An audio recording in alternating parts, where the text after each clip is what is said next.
الرجیم بسم اللہ الرحمن الرحیم۔ السلام علیکم 9th کلاس، کیسے ہیں سب بچے؟ اللہ تعالیٰ آپ کو ہنستا مسکراتا رکھے، زندگی میں کامیاب و کامران کرے۔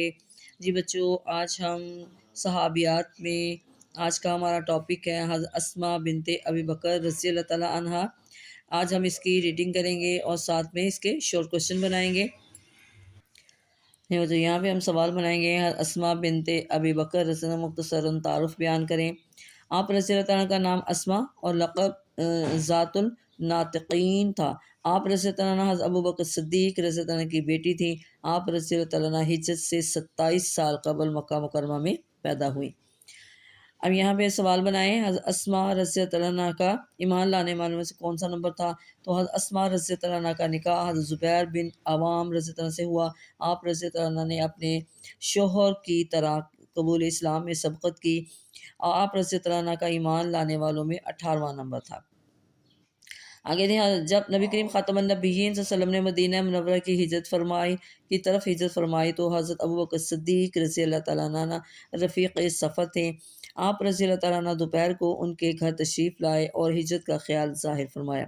حضرت اسماء رضی اللہ تعالیٰ عنہ نے سفر کا سامان تیار کیا، دو تین دن کا کھانا ساتھ رکھا۔ نطاق یعنی کمر بند، جس کو عرب عورتیں کمر پر لپیٹتی تھیں، پھاڑ کر اس سے برتن کا منہ باندھا۔ یہ وہ شرف تھا جس کی بنا پر آج تک ان کو ذات الناطقین یعنی 2 کمر والی کے لقب سے یاد کیا جاتا ہے۔ حضرت اسماء رضی اللہ عنہ مدینہ منورہ پہنچ کر نبی کریم خاتم النبیین صلی اللہ علیہ وسلم کی خدمت اقدس میں حاضر ہوئیں اور قباء میں قیام کیا۔ یہاں حضرت عبداللہ بن زبیر رضی اللہ عنہ پیدا ہوئے۔ ان کو لے کر نبی کریم خاتم النبیین صلی اللہ علیہ وسلم کی خدمت میں حاضر ہوئیں۔ آپ خاتم النبیین صلی اللہ علیہ وسلم نے عبداللہ کو گود میں لیا، گٹی دی اور ان کے لیے دعا فرمائی۔ اب یہاں پہ سوال بنائیں، حضرت عبداللہ بن زبیر رضی اللہ عنہ کی اسلامی خدمات بیان کریں۔ حضرت عبداللہ بن زبیر رضی اللہ عنہ کی عظمت و بزرگی کا ہر شخص متعارف ہے۔ خلافت راشدہ کے بعد حجاز کے بڑے علاقوں پر ان کی حکومت قائم ہوئی، اس لیے تمام دنیا اسلام نے ان کی صدا پر لبیک کہی۔ عہد بنو امیہ میں حضرت عبداللہ بن زبیر رضی اللہ عنہ شہید کر دیے گئے۔ جی یہاں تک۔ اس کے بعد آپ یہاں پہ سوال بنائیں گے، حضرت ام عمارہ نے اپنے بیٹی کی لاش کو دیکھ کر کیا فرمایا؟ تو یہاں پہ آئے گا، حجاج بن یوسف نے ان کی لاش کو سولی پر لٹکا دیا۔ 3 دن گزرنے پر حضرت اسماء رضی اللہ عنہ کنیز کو ساتھ لے کر اپنے بیٹے کی لاش پر آئیں۔ لاش الٹی لٹکی تھی۔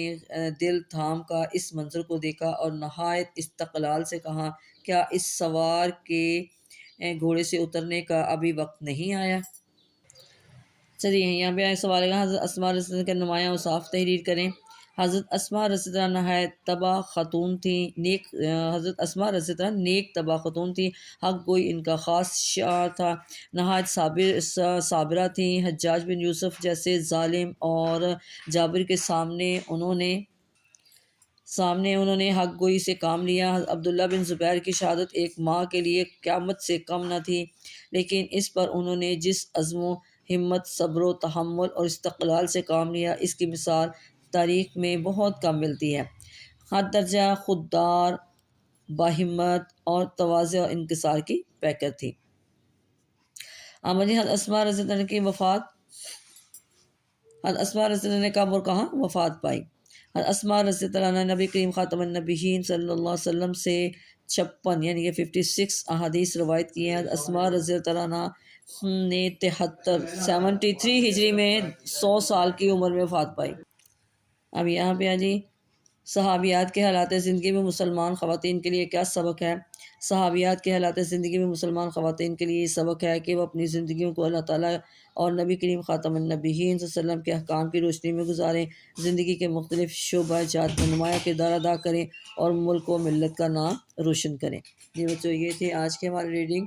اس میں ہم نے پڑھائی بھی کی اور ساتھ میں اس کے شارٹ کوسچن بنائے۔ اچھی طرح یاد کریں، اس کو دعاؤں میں یاد رکھیں۔ اوکے، اللہ حافظ۔